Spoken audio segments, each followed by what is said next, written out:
itu teknologi informasi. Apa sih itu teknologi informasi? Teknologi informasi itu adalah bidang yang berkaitan dengan penggunaan komputer, peralatan jaringan untuk mengelola dan melakukan informasi. Di mana kalian juga dapat materi TIK bersama para rival.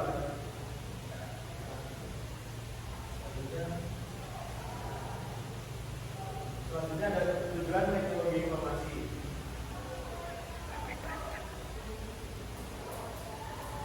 Yang pertama adalah mempermudah proses komunikasi dan pertukaran data.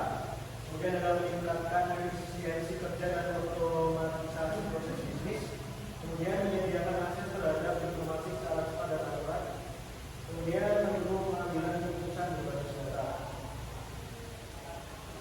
Nah, kalian nanti di mana pada waktu mata pelajaran Bapak Prana juga akan melakukan komponen utama di dalam teknologi informasi, di mana dalam komponen utamanya terdiri dari 3 komponen utama, yaitu yang pertama adalah hardware, sedangkan hardware itu perangkat lunak, di sini perangkat hardware, perangkat IoT. Kemudian ada perangkat software. Perangkat software sendiri itu seperti sistem operasi di mana aplikasi teman-teman seperti WhatsApp, Google Classroom itu termasuk pada komponen software. Kemudian ada komponen jaringan, yaitu infrastruktur computing seperti AWS dan Google Cloud.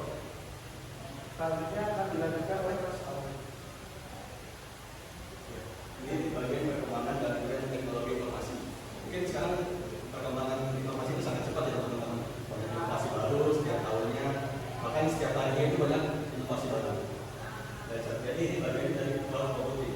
Cloud computing mungkin teman-teman tahu itu cloud computing itu bagian dari Google Drive. Kalau sederhananya itu Google Drive bisa menyimpan dan akses data di mana saja.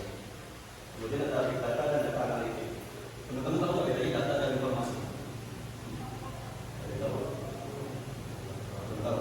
Data itu ibaratnya sayuran masih mentah, nggak bisa diapa-apain, harus diolah dulu agar memiliki konteks dan mempunyai makna dan bermanfaat. Sementara informasi hasil olahan dari data tersebut mempunyai makna dan konteks agar bisa bermanfaat untuk mengambil keputusan biasanya.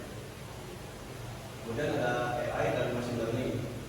Machine learning itu ya kayak GPT. Mungkin teman-teman ada yang pakai GPT di sini. Itu bagian dari AI dan machine learning. Machine learning itu mesin yang di-apply atau mesin yang diajari sama kita dari data-data yang didapat dari big data dan data analitik tersebut. Yang digabungkan dengan AI yang tidak GPT itu. Kemudian cyber security. Cyber security ini keamanan jaringan yang mengamankan jaringan dari serangan-serangan. Tidak udah diajarin loh cyber security. Betul.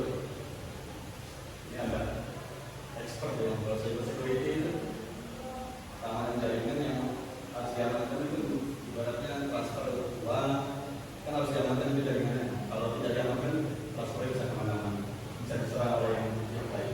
Kemudian selanjutnya ada teman-teman kalau tertarik oleh dunia informatika ini ada beberapa peluang karir seperti software developer, web developer, data scientist, network engineer, dan cyber security expert. Software developer itu bisa membangun dan merancang aplikasi. Jadi teman-teman tahu Gojek gitu ya, itu dibuat oleh software developer. Kemudian web developer. Developer itu membangun web atau situs gitu, bukan situs Google, jangan ke situs Google. Kemudian ada data scientist, dia itu mengolah data agar dijadikan sebuah keputusan untuk pertimbangan. Network engineer, ini biasanya bangun